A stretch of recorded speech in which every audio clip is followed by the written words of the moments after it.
Welcome. This Yin Yoga sequence is mainly composed of classical postures. We'll start off the Yin practice with a posture known as butterfly. You can also do caterpillar, which is a forward fold.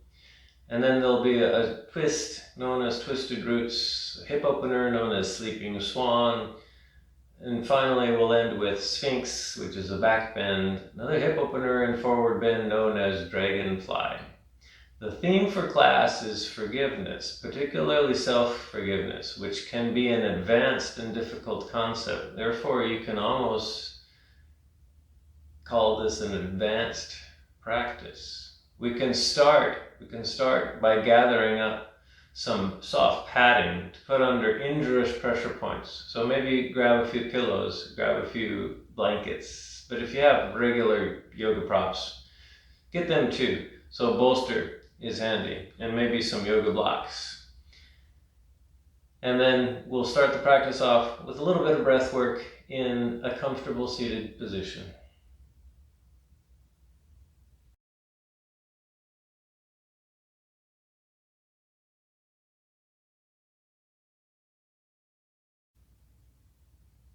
Find your comfortable seat.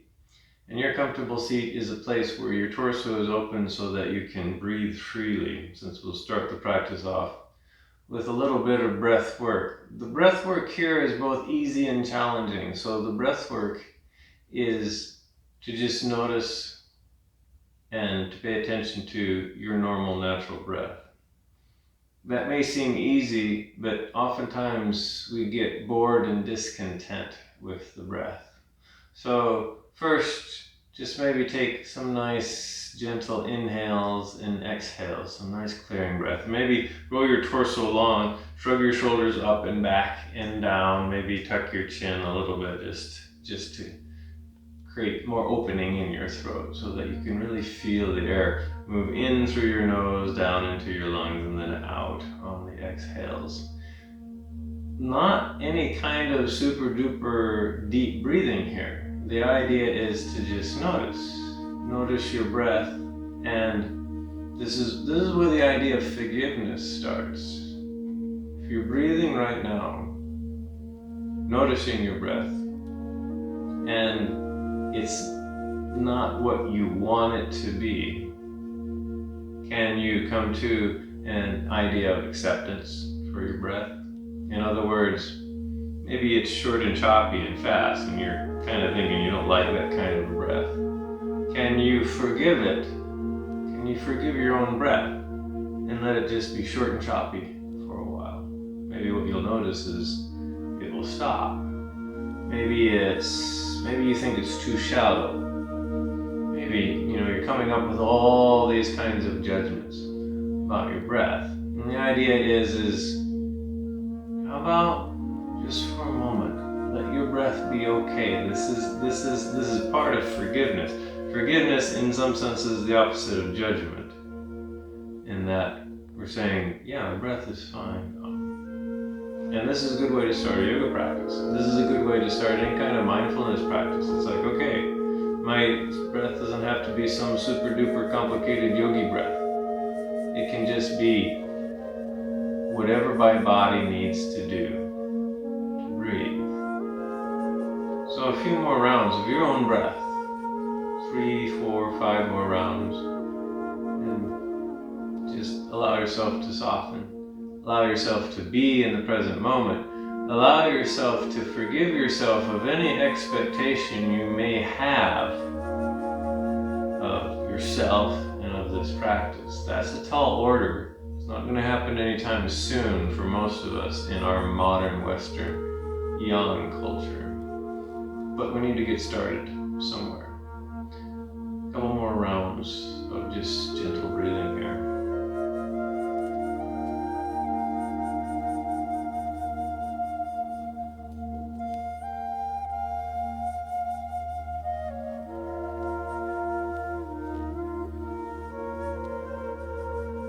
And then after your next exhale, if you have your eyes closed, you can open up your eyes. Then we'll get started with a little bit of a yang warm-up before we start the first yin posture. So this warm-up will is what I call bridge cycling. So we'll come into bridge pose, which is actually a yang posture. So you'll make your way onto your back. Bend your knees, put your feet on the floor about hip width apart. Fairly close to your hips, but maybe not quite up against your hips here. So a few inches away from the hips. Shoulders, chest, head, neck, all comfortably resting on the ground. Arms extended alongside your torsos, palms face down. Maybe neck lengthened here because our torso is going to raise up and then our chin and our sternum are going to meet here. So root through your feet, root through your arms and through your shoulders. And then on your next inhale, inhale and begin to lift your hips towards the ceiling as far as they go. Now for some of us, they may not go anywhere. And if they don't, that's okay. The idea is to just engage the muscles necessary to try to lift the hips up. So can you be forgiving about this? It's like, oh, I'm not going as far as I can go. That's okay.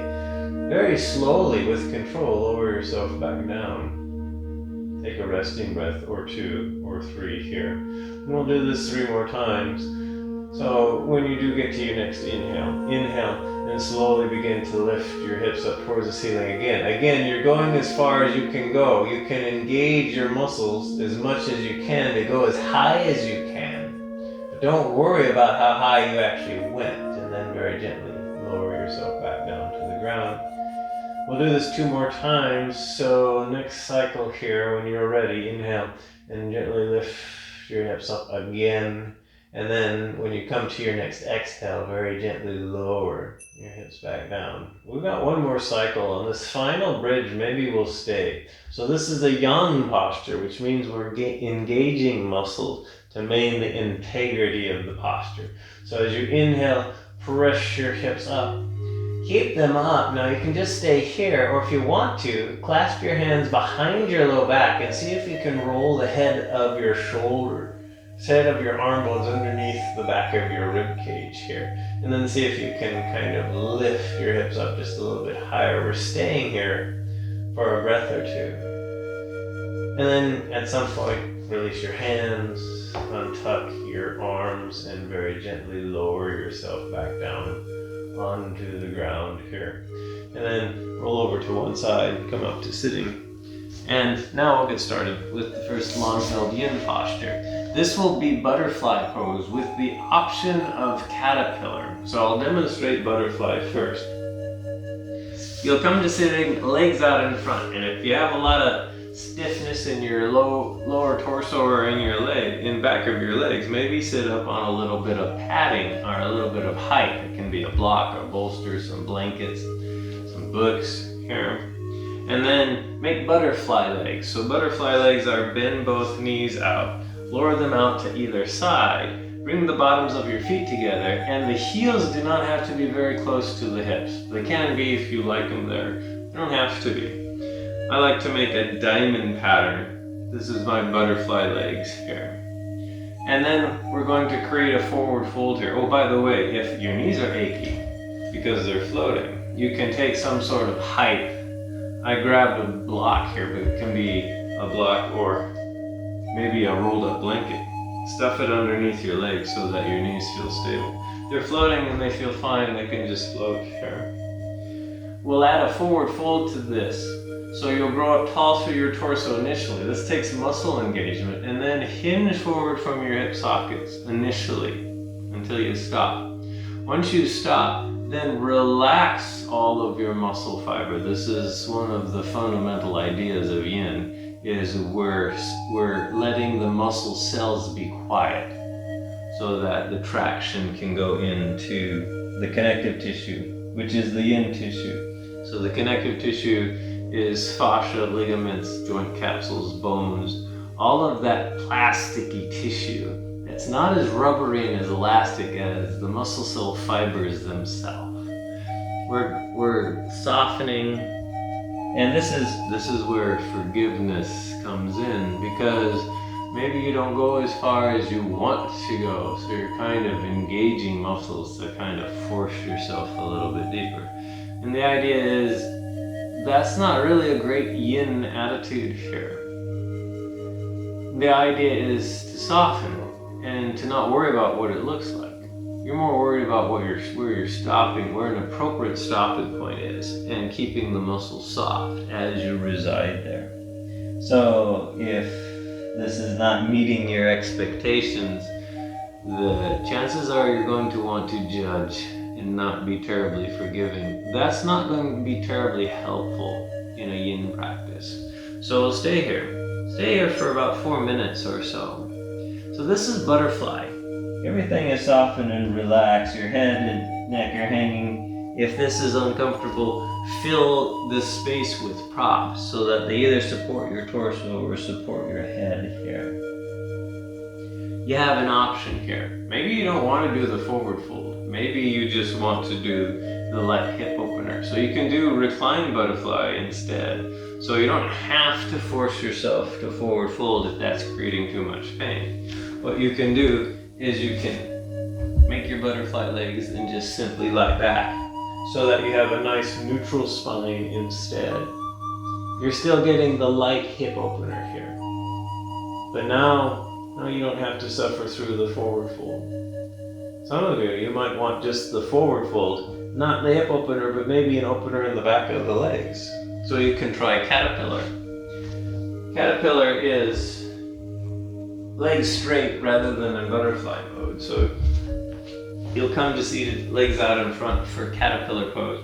You can, if you have a lot of tightness in the backs of your legs like I do, keep your knees soft. You can even put props underneath your knees to make sure they stay bent here.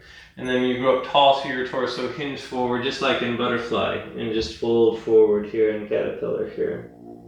And see how this feels. This might be more intense. And maybe you want a little bit more intensity. You don't want injury in yin here. So find which one of those kind of 3 variations works for you. So it can be butterfly, it can be reclined butterfly, or it can be caterpillar. And then stay there. We'll try to stay here for a couple more minutes. I'll run through the principles of yin, the three mechanics, if you will, of practice. So the first principle of yin is finding your edge. So you move your body into a yoga posture. In this case, I'm in butterfly. You go to a place where you naturally stop and where you begin to feel some sort of traction, pressure, sensation. So that's your edge. It can be uncomfortable, but it can't be harmful. Here. You have to know that you're not hurting yourself. But it might not be a place that you really want to stay.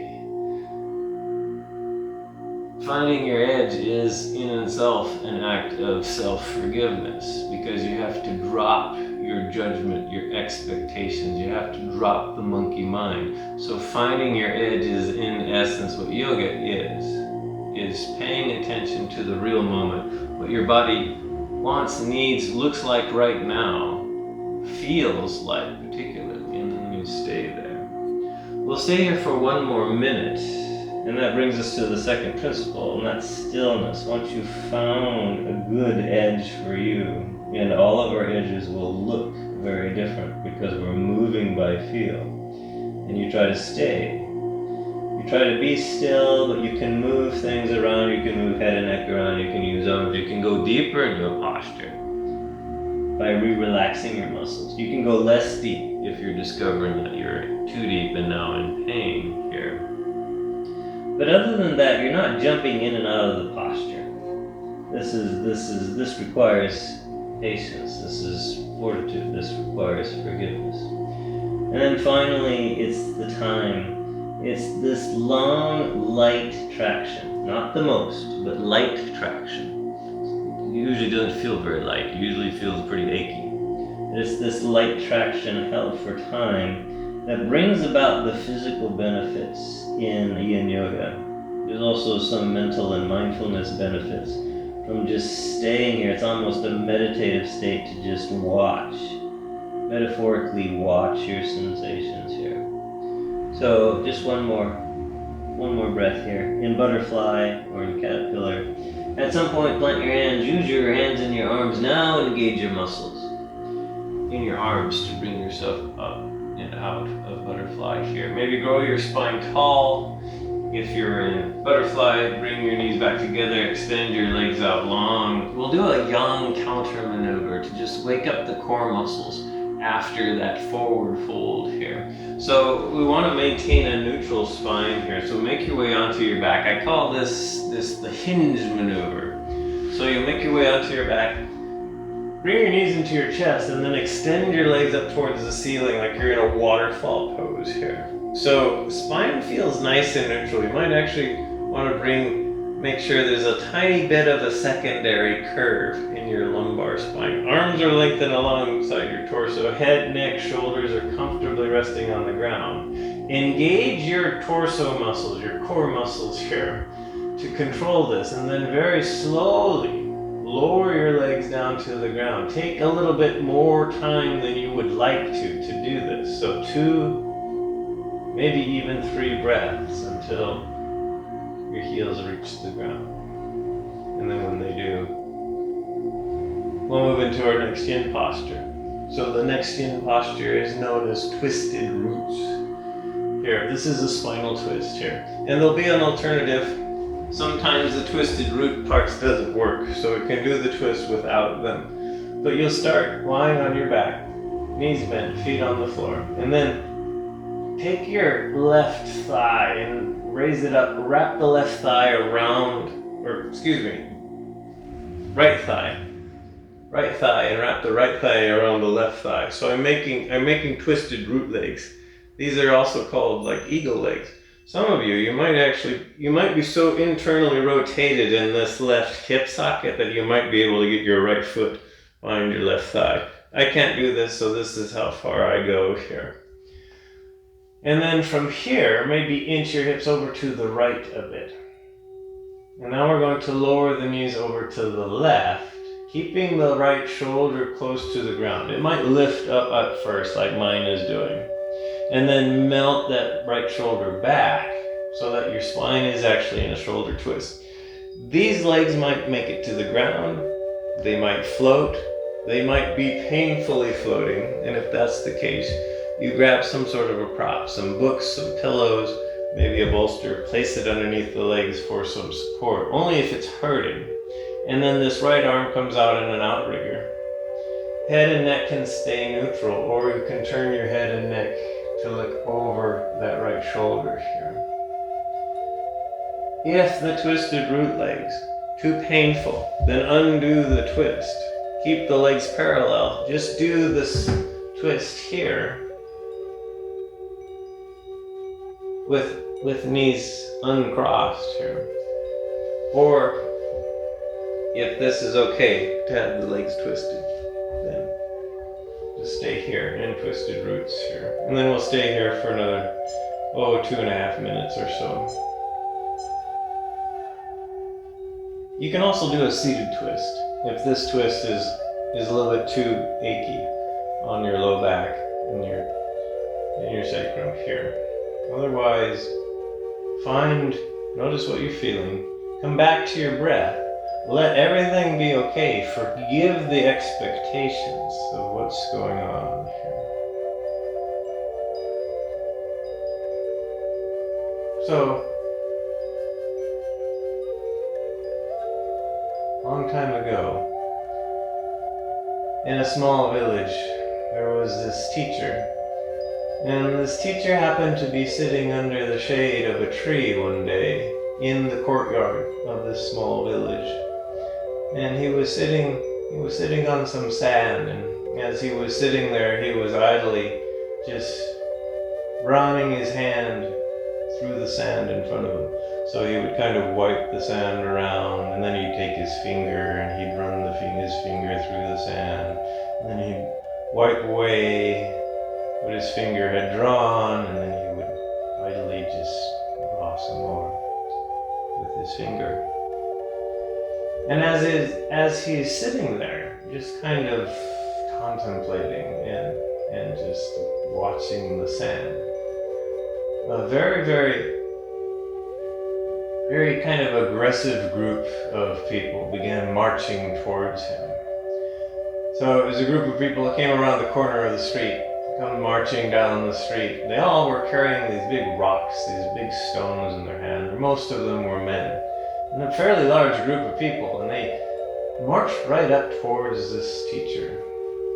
And as they marched up, turned out they were dragging a woman along in the middle of the group. And they dragged the woman, she was struggling a bit. And they drug her out in front of the group, right in front of the teacher, and they kind of dumped her. Right there in front of him. Kind of let her fall to her knees, and she kind of collapsed and just stayed there.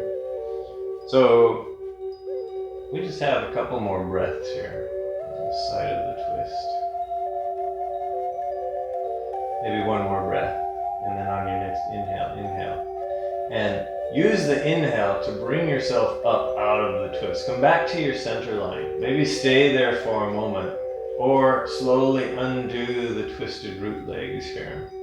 And then maybe work out the kinks. Work your knees around, maybe draw your knees into your chest. You can even extend your legs up towards the ceiling. This is the counterpose time. So just do a little bit of wiggling around, but the best thing to do maybe is to just get set up for the other side of the twist here. So find your center line again, both feet on the floor. Now this time it's the left thigh that lifts, and then wrap the left thigh around the right thigh. If you already did this side, do the other side here.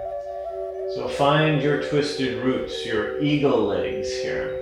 And then to make it easier to stack your hips, for some of us, maybe we need to shift the hips over to the left a little bit. And then the knees gently with control lower over to the right until they stop. Again, if you have to see how this feels, where the pressure is, and if this is acceptable. The knees are floating and they feel fine, they can float. If they're not feeling fine, then find some support with some props. Some people, knees will be on the floor, so they don't need any support. Left shoulder's melting back so that your whole torso's in a twist. And the left arm can be out in a T position or cactus arm position. And your head and neck can just stay neutral. If you want a complete twist, then you want to look the opposite direction of the way your knees are pointing. And if that's too much for your neck, just nice gaze up towards the ceiling, and we'll stay here for another 3 minutes.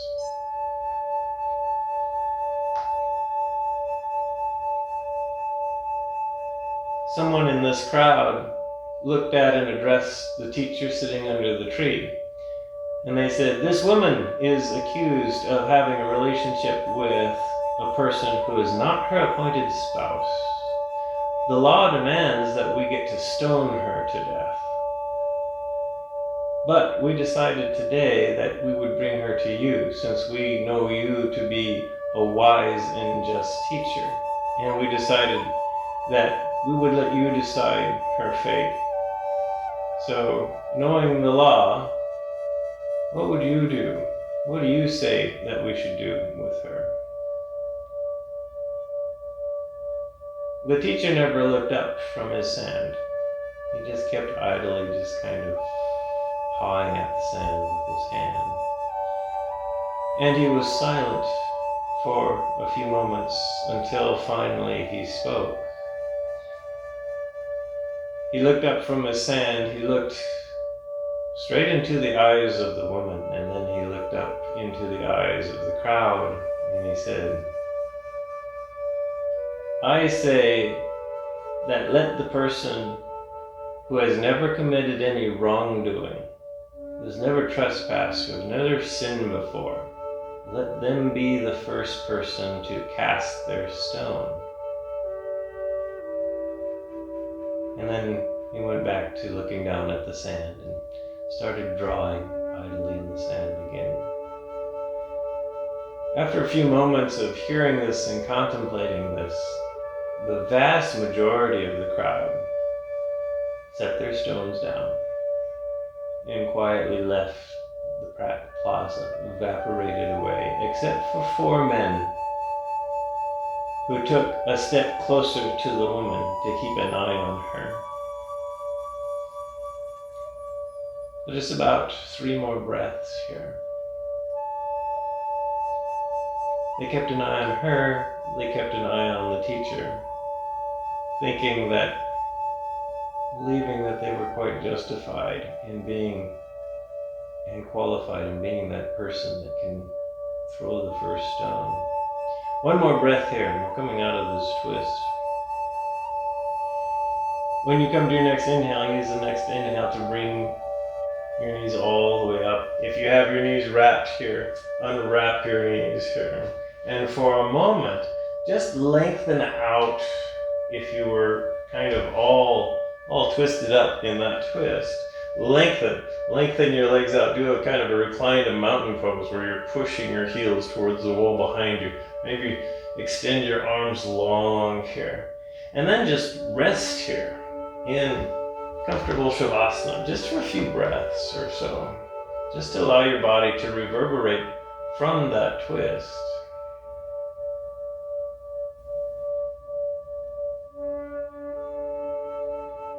When you're ready to get started with the next yin posture, bend your knees, roll to one side to bring yourself up to seated. Make your way on the hands and knees.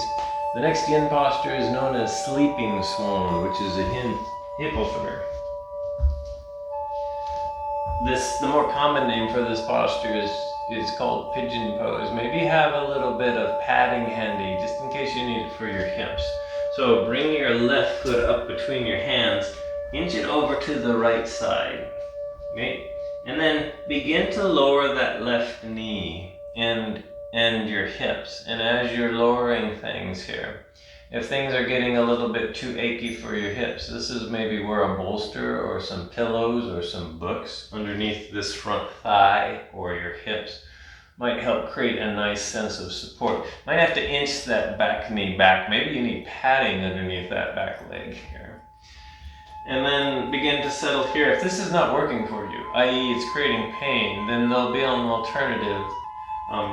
Eye of the needle is an alternative, but if you're fine with this, maybe get settled here into sleeping swan. So hips move all the way until they stop. Now if they stop really far up and that's making you feel unstable, then place some kind of a prop underneath that hip, that front thigh.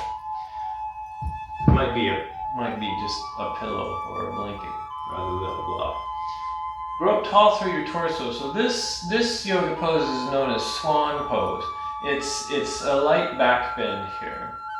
And then slowly lower your torso. Do this slowly so that you stop when you need to. Some of us, we might have to just stay up on our arms here. Maybe we make it down onto our forearms. This is probably where a lot of us end up. Some of you might make it all the way down onto the ground. If you move slowly, you'll go to a place where you'll stop when you're feeling enough. And oftentimes, even though we're moving our torso, the sensations that are being generated are being generated somewhere in this thigh or in this hip here. And we're wanting to make sure that we can feel that pressure. It's a goodly amount of pressure, but it's not too much here.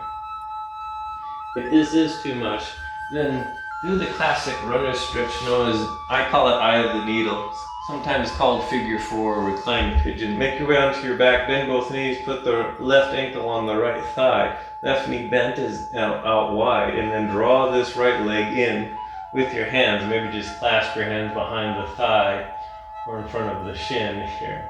This gets into the same general area of this left leg here. And you can just hold this. Otherwise, we'll stay in sleeping swan for a couple more minutes here.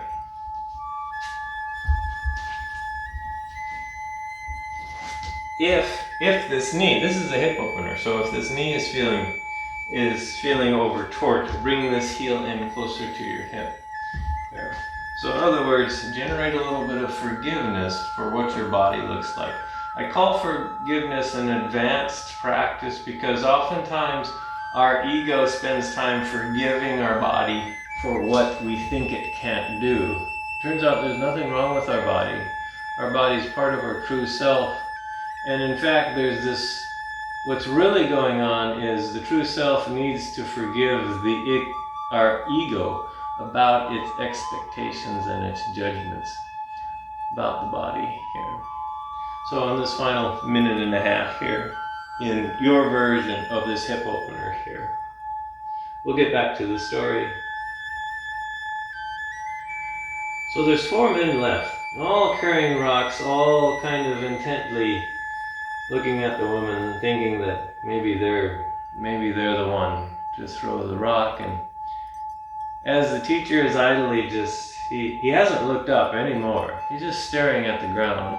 He's just staring at his sand, and he's starting to draw in the sand in front of him. And what everyone realizes, he's actually drawing letters. He's drawing a word. And he finishes this word. He spells out the word theft. And when one of the guys who's standing there, he's kind of just holding this rock in his forearm, kind of looking casually, and he sees the word theft, it reminds him of something. And so he slowly puts down his rock, and he leaves the courtyard.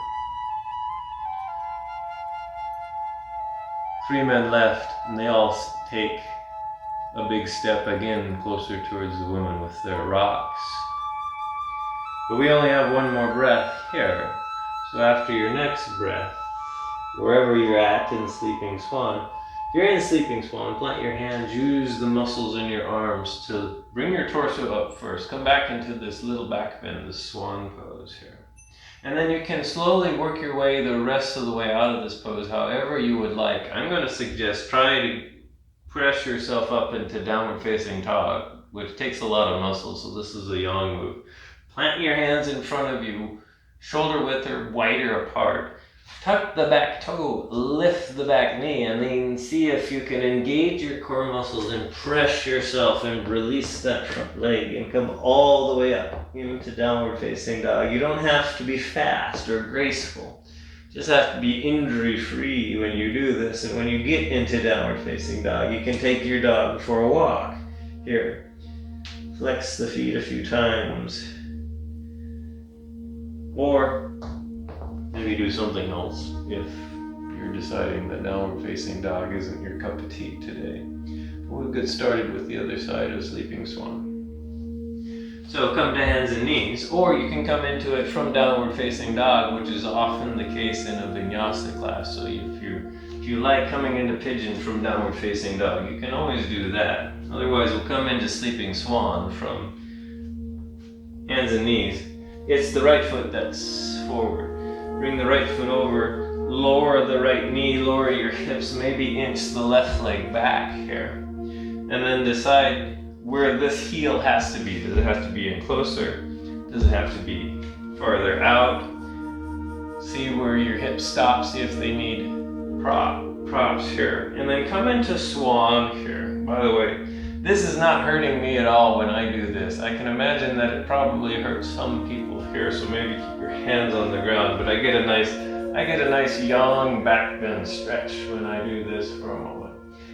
And then when you're ready, slowly lower your torso to your stopping point here. Maybe it's all the way to the floor. Maybe it's onto a comfy pillow or bolster. Or maybe you have to bring yourself on this side into this classic runner's stretch where it's the right ankle on the left thigh, right knees out wide, and then you get comfy with this reclined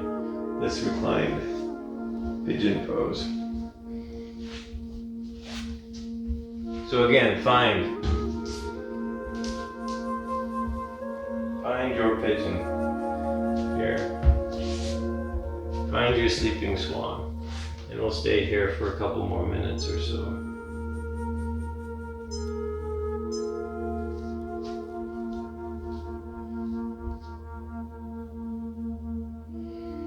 The teacher takes his hand, kind of wipes out the word that he had written, and then slowly begins to make designs with his finger again. And again, he begins to spill out another word.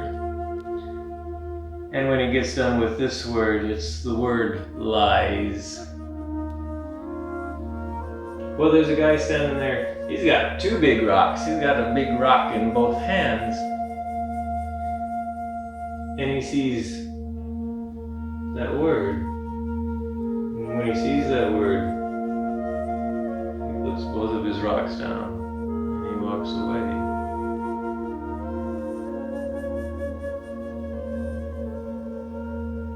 So we have about 1 more minute in this posture.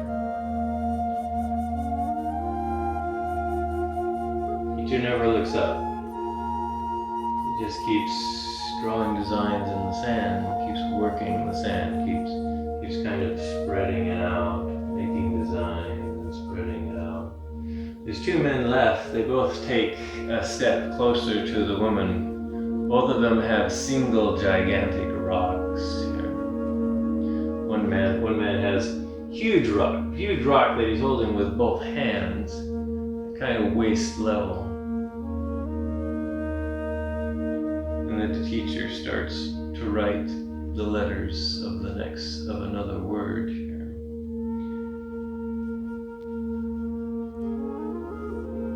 And when he gets done, the word is murder.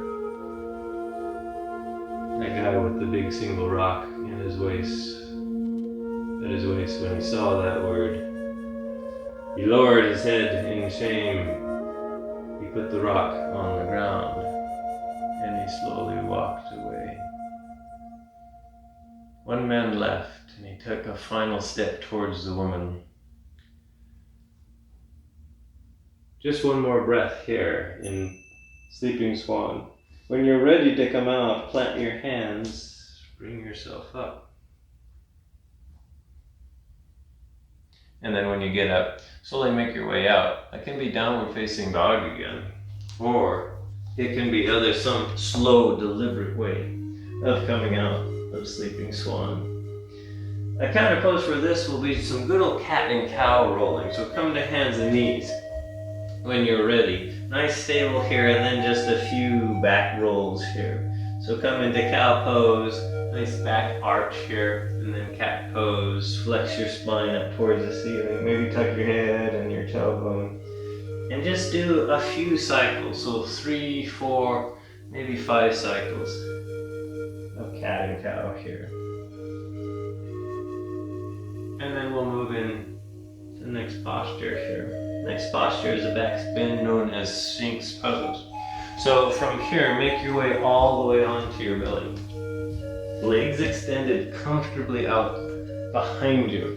So they can be together, they can be hip width apart, they can be mat width apart. Here, walk your elbows up underneath your shoulders, shoulder width apart. And if you're trying to figure out what shoulder width is, clasp your elbows with your hands, and that's going to get you close here.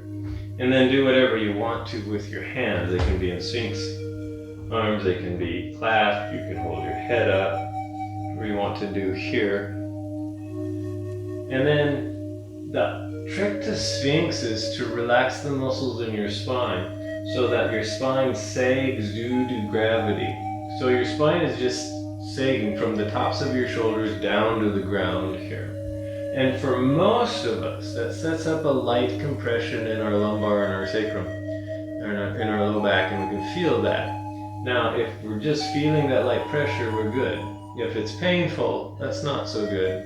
You need to forgive yourself and lower yourself down to something a little bit less deep. You can just, for some people, just resting on their bellies is enough of a back bend. For some of you with supple spines, you're not feeling anything here and you need to go a little bit deeper. So you can go into seal pose. So you can bring yourself up onto your arms, lock your elbows off, turn your fingers out. This is more intense of a back bend, and as long as it's not painful, if it's just intense, maybe experiment with seal. By the way, you can make seal more intense by moving your arms, your hands closer towards your hips here. Head can hang back if you're in seal. Or you can put a prop underneath your head and just rest your head on a prop. It can be a block, it can be a bolster, some books here. So find your version of Sphinx here. And then just stay here. I like to just hang my head, but you can hold your head up too. There's a little bit of yang involved there. That means the muscles in the back of your, in the top part of your torso have to engage to hold that big bowling ball of your head up. But if that's more comfortable than letting it hang and you don't have a prop to put it on, to put your head on, then you can maybe do that here. We'll stay here for a couple more minutes in the Sphinx. So find your Sphinx, find your breath. Notice your sensations here. Maybe make an adjustment if you're feeling too much or not feeling enough. And then you can just reside here in Sphinx.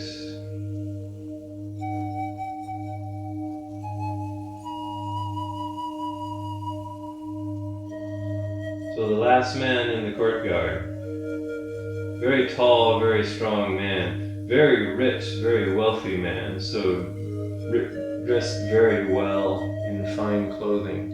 And he's holding a huge rock. He's holding it over, he's got it upraised over his head, getting ready to throw it. And as he's standing there, teacher's still kind of drawing designs in the sand and smoothing it out. Teacher very slowly begins to start drawing letters of another word, and as he slowly traces the letters, he ends the word, and everyone sees the word, and the word is pride. The word is pride. When the wealthy man with the huge rock sees this word, he too backs up, bends his elbows, very slowly lowers his heavy, huge rock, lays it on the ground, and then he wanders off. So we have about 5 more breaths here in Sphinx.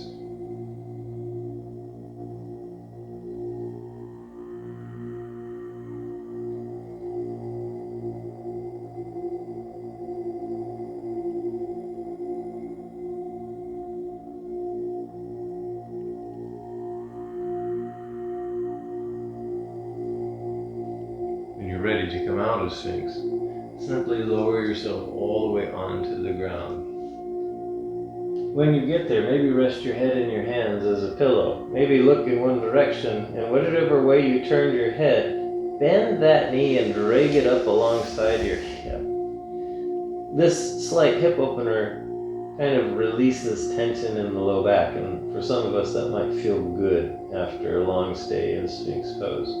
There's another counter pose coming up for Sphinx, and that's your favorite version of Child's Pose. I'm going to recommend the version that I call Warrior 4. So when you're ready, take your hands, press yourself up, and then come back, hips to heels into Child's Pose. But I like wide-legged Child's Pose, which I call Warrior 4. So knees can be mat width apart or wider. Wide enough so that your torso fits in between your thighs, and then lower your torso down. Maybe put padding here if your hips and your torso don't make it to the ground here. And allow yourself to just soften and release. Allow yourself to forgive yourself. Drop the judgment, if you will, here for a moment. One more breath here.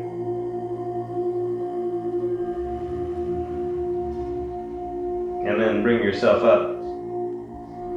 We're getting set up for our last long held yin posture. This will be dragonfly. It's kind of similar to butterfly and caterpillar in that it's a forward fold here. In dragonfly starts out with seated, legs out in front. Notice I sit up on a lot of height because for dragonfly I need the height here. Bring your legs out wide as far as they go. So dragonfly is the wide-legged forward fold. Legs can be straight if you're really flexible in your legs and your low back. But knees can also be flexed and bent if they need to be to make this more accessible. You can also put things underneath your knees here. So find your wide-legged version. Don't worry about how wide your legs are. You're just going to where they stop. We'll start out with some gentle lateral bend flow before we settle down into the forward fold. So keep your spine nice and neutral. Grow your spine long and tall, and then bring your arms up overhead. And then exhale and laterally bend over to the right. Bring the right hand back down on the ground and reach up and over with the left arm. And then when you're ready, slowly bring yourself back to neutral. Right arm comes up, left arm comes down, and then laterally bend over to the left side. We'll do this for 2 more cycles. So bring yourself up and then come back over to the first side and then back up and gently over to the left side. 1 more cycle here. While maintaining the wide-legged forward fold. And then when you come back up here, now we'll fold forward here. Any amount that you go until you stop here. And then when you do stop, try to soften, round the torso, soften the muscle fiber. And you can put props underneath here. We'll stay here for this final couple of minutes here of dragonfly.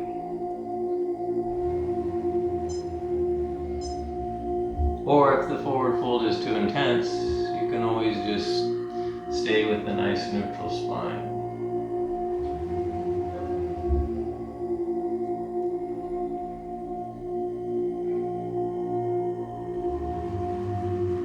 So the only 2 people left in the town square was the teacher and the woman. And the teacher is still just kind of playing with the sand. He's like wiping it out and drawing designs in it and re-wiping it out. And finally he stops. And he slowly looks up. And he looks to one side. He looks to the other side. He looks around the whole town square. And then he looks at the woman and he says, "Well, it looks like the only 2 people left are you and me."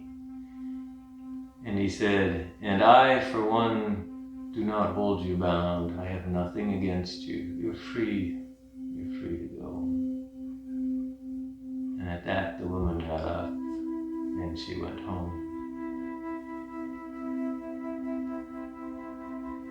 So just 5 more breaths here.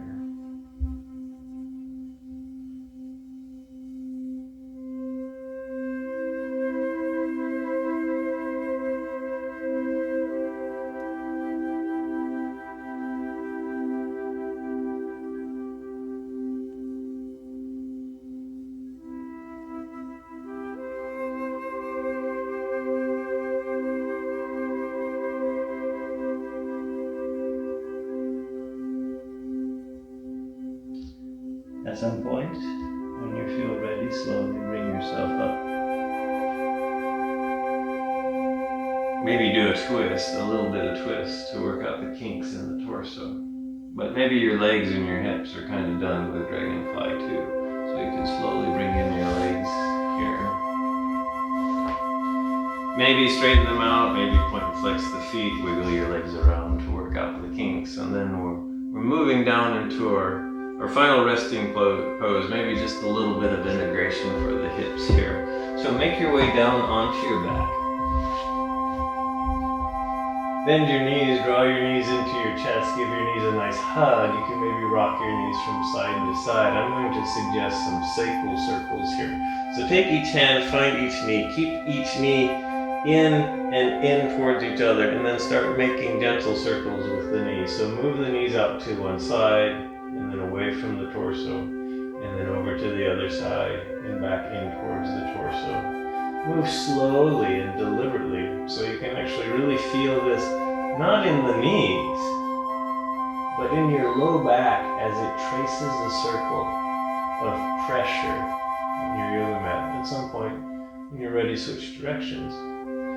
Go the other way. Maybe you made 3 circles or so in the first direction, maybe make 3 or 4 circles here in the other direction, and just notice that changing pressure in your low back as you make these circles. And then from here, give yourself the freedom to do any other kind of final postures or movements that you would like to do to kind of work out the reverberation of those long held yin postures.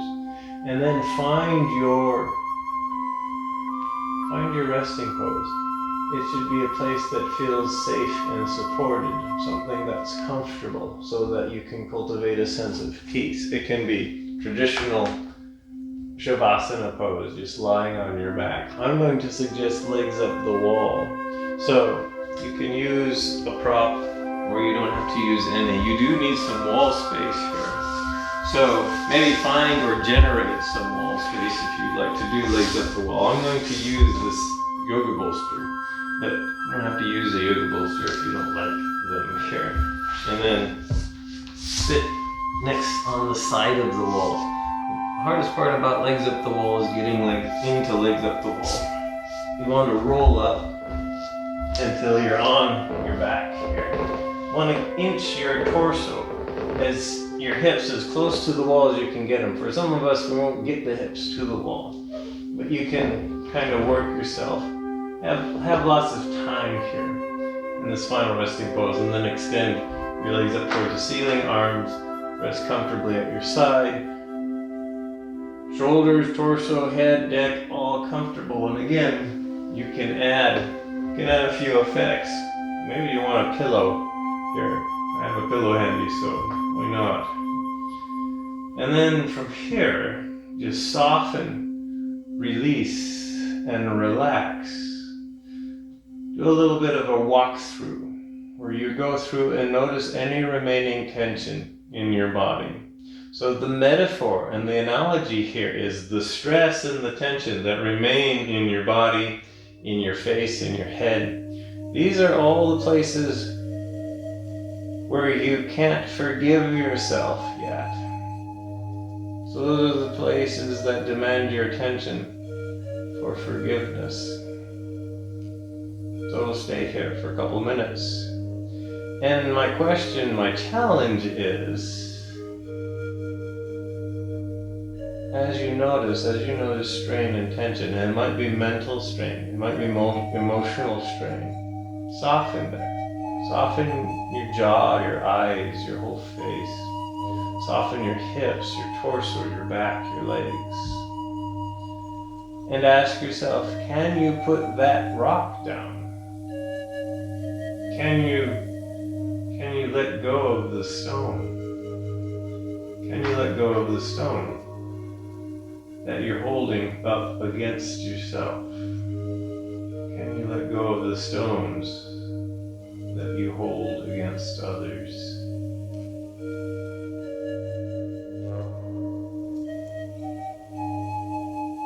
And just find some peace, some softness in your breath and in the present moment for at least this short period of time.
feel ready, begin to deepen your breath.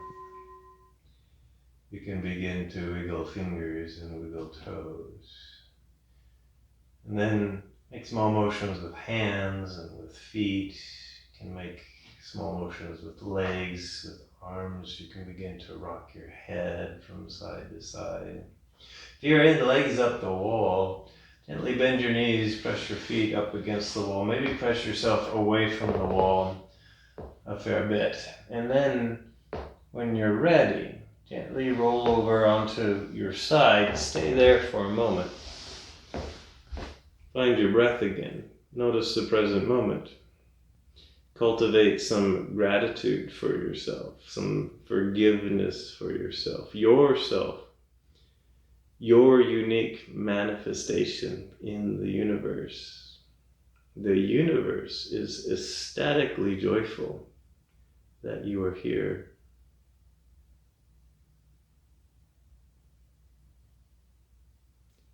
And then when you're feeling ready, bring yourself up into a comfortable seat. When you get there, once again, take some time to allow yourself to feel stable, feel peaceful. And then bring your hands together in front of heart center. Maybe grow your torso nice and long so it's easier to breathe here. So I'll end practice with one chanting of Om. You can either join in or just listen.